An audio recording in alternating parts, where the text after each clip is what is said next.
അസ്സലാമു അലൈക്കും. Welcome back to my channel. അങ്ങനെ നമ്മുടെ നോമ്പ് 12ാമത്തെ ദിവസം എത്തി. ഇന്നത്തെ ഞങ്ങളുടെ നോമ്പ് തുറ വിശേഷങ്ങളൊക്കെ കാണാം. രാവിലെ തന്നെ മോളിതാ പഠിത്തമില്ലാത്തതുകൊണ്ട് യൂണോക്കാർഡൊക്കെ കളിക്കുകയാണ്. കുറച്ച് നേരം യൂണോക്കാർഡൊക്കെ കളിച്ച് അതിനുശേഷം പോയി കുറച്ച് നേരം പഠിച്ച് 3 പേരും പഠിച്ച് എക്സാമൊക്കെയാണ്.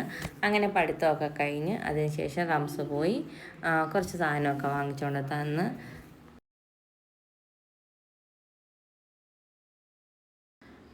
അങ്ങനെ ഞാൻ അടുക്കളയിലോട്ട് കയറിയിട്ടുണ്ട്. ആദ്യം തന്നെ നമ്മുടെ പരിപ്പ് കറി വയ്ക്കാനായിട്ട് പച്ചപ്പയർ നോക്കിയപ്പോൾ പച്ചപ്പയർ തീർന്ന്. അതുകൊണ്ട് തന്നെ നമ്മുടെ സാമ്പാർ പരിപ്പ് കുറച്ച് നേരം വെള്ളത്തിൽ കുതിർക്കാനായിട്ട് മാറ്റി വെച്ചു. ഇതുകൊണ്ട് നമുക്ക് പരിപ്പ് കറി തയ്യാറാക്കാമല്ലോ. പിന്നെ 3 കപ്പ് കൈമ റൈസ് എടുത്ത് നല്ലതുപോലെ ഒരു 3-4 പ്രാവശ്യം കഴുകിയതിന് ശേഷം അരമണിക്കൂറൊന്ന് കുതിർക്കാനായിട്ട് മാറ്റി വയ്ക്കുന്നുണ്ട്. നെച്ചോറ് വയ്ക്കാനായിട്ടാണ്.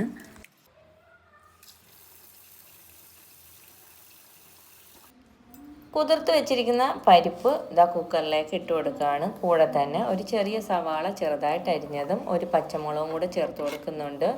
പിന്നെ ഇതിൻ്റെ കൂടെ ചേർത്ത് കൊടുക്കുന്നത് കുറച്ച് മഞ്ഞൾപ്പൊടിയാണ്. പിന്നെ ആവശ്യത്തിനുള്ള ഉപ്പും കൂടെ ചേർത്ത് വെള്ളവും കൂടെ ഒഴിച്ചു കഴിഞ്ഞാൽ ഇത്രയും നമ്മൾ ഇതിലേക്ക് ചേർത്ത് കൊടുക്കുന്നുള്ളൂ. പിന്നെ നമ്മൾ കടുക് താളിച്ചൊഴിക്കുകയാണ് ചെയ്യുന്നത്. അടച്ചു വെച്ചിട്ട് 2 വിസിൽ കേൾപ്പിച്ചെടുത്ത് കഴിയുമ്പോൾ നമ്മുടെ പരിപ്പ് കറിയുടെ സംഭവം റെഡിയാവും. പിന്നെ ഒരു ഉരുളി വെച്ച് കൊടുത്തിട്ടുണ്ട്. അതിലേക്ക് നെയ്യ് ഒഴിച്ച് കൊടുത്തിട്ട് ഒരു സവാള വറുത്തെടുക്കുന്നുണ്ട്. വറുത്തെടുത്തതിന് ശേഷം അതിൻ്റെ കൂടെ അണ്ടിപ്പരിപ്പും കൂടെ ഇട്ട് വറുത്തെടുക്കുന്നുണ്ട്.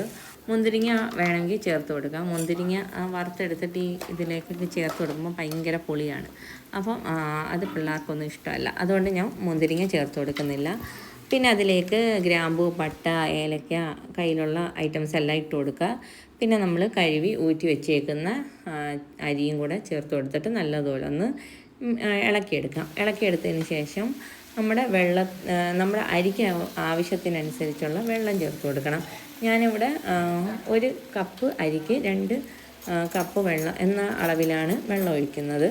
അപ്പം തിളപ്പിച്ച വെള്ളം തന്നെയാണ്. അപ്പം തിളച്ച വെള്ളം തന്നെ ഒഴിച്ചു കൊടുക്കുക. അതിനുശേഷം ഇതിലേക്ക് ആവശ്യത്തിനുള്ള ഉപ്പും ഒരല്പം നമ്മുടെ എസൻസ്, പൈനാപ്പിൾ എസൻസും കൂടെ ചേർത്ത് കൊടുത്തിട്ട് ഒന്ന് ഇളക്കിയതിന് ശേഷം ചെറിയ തീയിലിട്ട് ഈ വെള്ളം വറ്റി കഴിയുമ്പോഴത്തേക്ക് നമ്മുടെ ചോറ് റെഡിയാവും. അപ്പോൾ റംസ് മോൻ ഇവിടെ ജ്യൂസ് അടിക്കുകയാണ്, പൈനാപ്പിൾ ജ്യൂസ് അടിക്കുകയാണ്. ആ സമയം കൊണ്ട് ഞാൻ നമ്മുടെ മുട്ട ബജിയൊക്കെ പൊഴിച്ചെടുത്തു.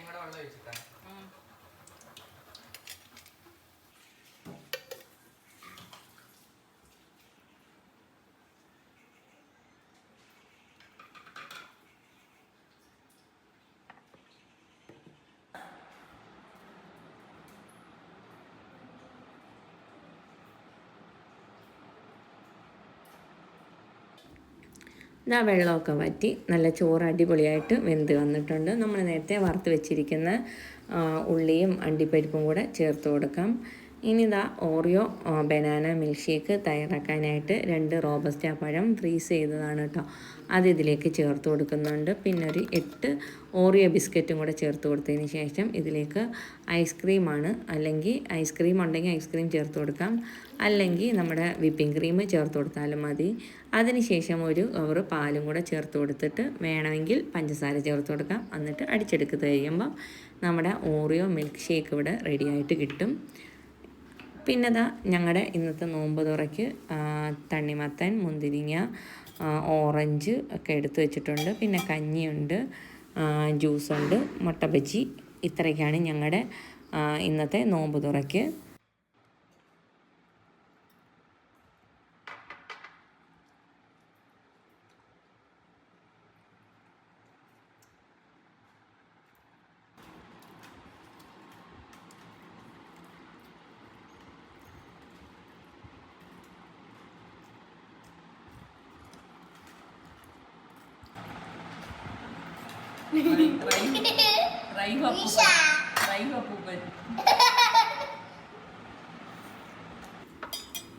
നോമ്പൊക്കെ മുറിച്ചതിന് ശേഷം നമ്മൾ പോയി നമസ്കരിച്ച് ഖുർആനൊക്കെ ഓതി അതിനുശേഷം വന്ന് പരിപ്പ് തുറന്ന് നോക്കിയപ്പോഴത്തേക്ക് വെന്ത് റെഡിയായിട്ട് വന്നിട്ടുണ്ട്. ഇനി അതിലേക്ക് കടുകും കൂടെ താളിച്ച് കൊടുത്തിട്ട് ഇത് നല്ലതുപോലെ ഇളക്കിയെടുത്ത് കഴിഞ്ഞാൽ നമ്മുടെ തട്ടിക്കൂട്ട് നല്ല അടിപൊളി പരിപ്പ് കറിയാണ് കേട്ടോ. തട്ടിക്കൂട്ടാണെങ്കിലും നല്ല അടിപൊളി ടേസ്റ്റ് ആയിരുന്നു.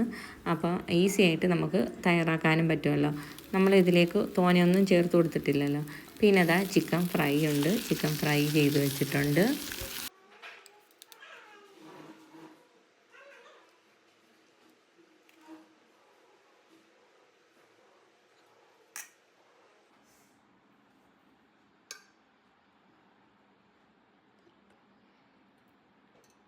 അങ്ങനെ ഞങ്ങളുടെ അത്താഴത്തിന് നെച്ചോറും പരിപ്പ് കറിയും ചിക്കൻ ഫ്രൈയും സലാഡും കുക്കുംബർ ഉണ്ടായിരുന്നു, കുക്കുംബറും പപ്പടമൊക്കെ കൂട്ടി കഴിച്ചു. ഇടയത്താഴത്തിനും ഇതൊക്കെ തന്നെയാണ്. പിന്നെ ഞങ്ങളുടെ വീഡിയോ ഇഷ്ടപ്പെടുകയാണെങ്കിൽ ഒന്ന് ലൈക്ക് ചെയ്യാനും ഷെയർ ചെയ്യാനും സബ്സ്ക്രൈബ് ചെയ്യാനും അഭിപ്രായങ്ങളൊക്കെ കമൻറ്റ് ചെയ്യാനായിട്ട് മറക്കണ്ട കേട്ടോ. അപ്പം നമുക്ക് ഇൻഷാ അല്ലാ നാളെ കാണാം. ബൈ.